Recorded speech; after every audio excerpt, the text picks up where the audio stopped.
अब खुश हो तुम? मेरी जिंदगी तो बर्बाद करके चली गई, अपनी तो बनाने दी। मैंने कहा भी था कि ऐसा मत करो ताहिरा। शहजाद तुम जाओ यहाँ से।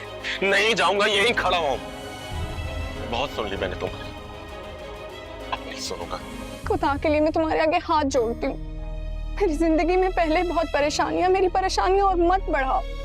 परेशानियों से ही निकालने के लिए आया हूं यहाँ पर मैं, और आज मैं तुम्हारे अब्बा से बात करके ही रहूंगा, अभी इसी वक्त। तुम्हारा दिमाग खराब हो गया।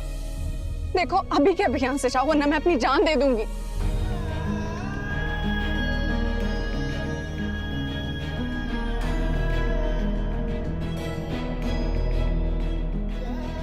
अभी मुझे गलत नहीं समझना। समझाएं आप इसे, आप ही समझाएं। जिंदगी बाप की कमाई नहीं है जिसे दोनों हाथों से लुटाया जाए। समझाएं आप इसे।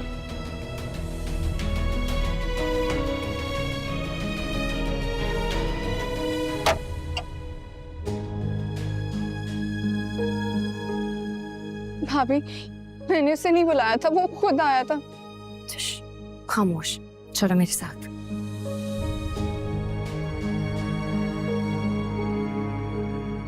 कब से जानती है उसे? भाभी आप मुझे गलत नहीं समझना, आप यकीन करें मेरा उससे कोई राब्ता नहीं था। फिर पता नहीं उसे कैसे पता चला कि मैंने जो तुमसे पूछा है सिर्फ उसका जवाब दो। कब से जानती है उसे? भाभी वो मुझे पसंद करता था। पसंद करता था? नहीं, पसंद करता है। ताहिरा अगर वो तुम्हें पसंद नहीं करता तो इस तरह तुम्हारे दरवाजे पे आता, तुम्हारे अब्बा से मिलने को कहता? नहीं ना? चलो सारी कहानी सुनाओ मुझे, आ जाओ। भाभी आप मुझसे कसम ले लें, मैं कभी उससे नहीं मिली हूँ और ना ही मैंने उसे कोई उम्मीद दिलाई है। बस वो मुझे चाहता है। और तुम नहीं चाहती उसे? इन सब बातों का वक्त गुजर चुका है। वक्त अभी भी तुम्हारे दरवाजे पे दस्तक दे रहा है ताहिरा, तुम्हें वास्ते दे रहा है, लेकिन तुम ना तब समझी थी और ना आप समझ रही हो। ये क्या बातें कर रही हैं भाभी आप?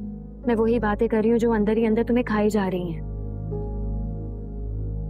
मैं ऐसा कोई काम नहीं करूंगी जिससे सच्चू और फूफो की बातें सच साबित हो जाए। यही तो चाहते थे वो लोग, तभी उन्होंने ये बातें की ताकि इन बातों का दबाव तुम्हें कभी जिंदगी में सर न उठाने दे। यही किया उन्होंने, क्योंकि वो जानते हैं कि तुम पे दबाव पड़ता है तो तुम सह नहीं पाती, तभी उन्होंने तुम पर दबाव डाला। छोड़े भाभी, भूल जाए इन सब बातों को। ये जो लड़का भी दरवाजे पे खड़ा था ना, इसमें इतनी ताकत है कि तुम पे पड़ने वाले हर दबाव को उठा के फेंक सकता है। उसके दिल में तुम्हारे लिए मोहब्बत और इज्जत भी है। और ताहिरा वो बिल्कुल ठीक कह रहा था, जिंदगी किसी के बाप की जागीर थोड़ी है कि कोई भी दोनों हाथों से पकड़ के उसको लुटा दे। और तुम्हारी पुप्पो, उनकी झूठी बातों को सच समझ के जिंदगी को खुद पर हराम मत करो। मोहब्बत तुम्हारे दरवाजे पे दस्तक दे रही है, ऐसा बार बार नहीं होगा। अब्बा की नाक कट गई है पूरे खानदान में, अभी बता कर गए हैं मुझे वो। भाई का कर्ज नहीं उतरा जो मेरी शादी पे लिया था उन्होंने। बाप की नाक कट जाए, भाई बहन की वजह से कर्जदार हो जाए और फिर शादी भी टूट जाए। और ऐसे में मोहब्बत अगर दरवाजे पे दस्तक दे भी ना तो दरवाजा नहीं खोलना चाहिए। मोहब्बत खुद ही थक हार के वापस लौट जाएगी।